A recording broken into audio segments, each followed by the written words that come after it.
This old bearing is totally locked up. It won't even turn. Like, I can't get it past that. So I'm gonna take this 2-jaw puller here, put some bolts on there and see if we can pull it off. So this should do the trick. I really should use an impact wrench and not this wrench, but I don't know. See if I can get this sucker off of there. Or if we're just gonna bend the thing. We might have to cut it with a cutoff wheel. It might be so bad. I don't know, we'll see. See what happens. I don't have high hopes. All right, so I ended up taking a cutoff wheel and cutting across the top. Now I'm gonna try to chisel it off here. See if we can at least get the case off the bearing as a starting point. So I cut through the housing and exposed the bearing, and then just cut through the bearing. And now I'm gonna try to take a chisel into the bearing and just pound it off because I can't get it off with a puller or anything. I cut the other half of the bearing out, and this thing is just trashed, man.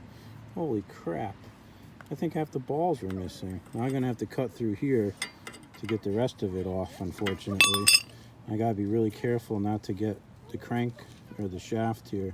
Slot across the top here and hammer it with the chisel, and it's loosening up, and now I'm able to hammer it right off. You see the rust it's exposing there. So I'll give it a couple more taps and it should be off. All right, we got her off. And here's the old one down there that was pretty shot ski. Now we're gonna do the same thing on the other side. So let's see if we can. This one will actually spin, but there's no point in not changing it as long as we're in here doing this work. Puller on the other side before we get crazy here with this cutting, and it's actually working. I got it about halfway off with just about no effort. So let me crank that wrench a couple more times and it should pop off. All right, so I got these 2 new bearings here on eBay, and they're an SB204-12. Now it says LF204, but they have a locking collar and they have a grease fitting also, which is great because you know what's happening is that all the snow stays on there and melts and goes into the bearing. And the only difference that I can see is that on these new bearings, this casting has a 3/8 inch hole, whereas the other one uses 5/16 bolts.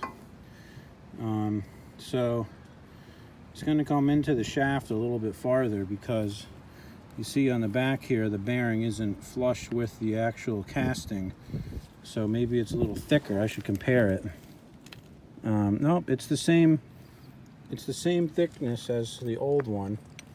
It's just that this is a cast iron block instead of kind of the sheet metal block. And I noticed on some blowers, newer ones, they have cast iron, but so anyways, we got to make sure that we orient these properly so that the grease fitting is trying to face the front of the tractor, and that would be like this on this side. Man, I'm gonna clean up that shaft a little bit before I put it on. Fortunately, the way these grease fittings are, it's going to be pointing to the back on one side because they're the same part. So I'd rather have it point to the back on this side because there's more room to get in there than on the other side. So it is what it is. You'll be able to get around there, I believe.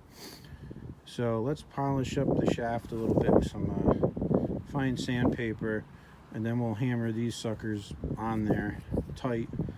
And we may have to just make the bolt holes in the blower 3/8 instead of 5/16, and should be good. I got both bearings on the blower here, and it's kind of funny. One side it's like slid right on with no effort at all, and the other side I had to pound the crap out of it with like a 5-pound hammer to get it to go on. So hopefully I can get it in. Before I put it in, I'm going to take this grease gun and I'm going to shoot some grease in the spline shaft there and grease up both sides of that coupling. It can't hurt. All right, so I drained the old oil out of the gearbox, and honestly it was pretty low. I got some of the correct stuff to put in there. Industrial gear oil. I bought this stuff on Amazon. A gallon costs $32. It's very expensive, but gotta have the right oil to mesh with the bronze gears in here so that it doesn't disintegrate them. And this stuff here is the right stuff. So I'm gonna put the cap back on the bottom and see if I can fill it back up, and we'll go from there. All right, so I poured some into this empty jug here, and this will allow me to squirt it into the gearbox up here, get it into this hole. And I don't know exactly how much it takes, but I'm guessing about a cup or so. So I'm just kind of squeezing it in,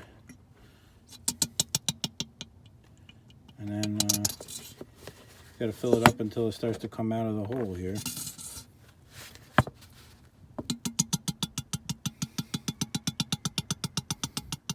Yep. I think we're about to the right level. Yeah, let's see. Might be it. Rings in, greased up. We got new oil in the gearbox. We got everything back together here, and it's looking real good. I noticed another problem while I'm down here, and down here in the very bottom, the weld is rotting out down there, so at some point we'll have to fix that. But it doesn't help that the sucker's out here in the dirt. I really should put a cement block under it or something so that the cutting edge is not laying in the dirt. That's problema numero uno here. So we're ready to fire it up and test it out.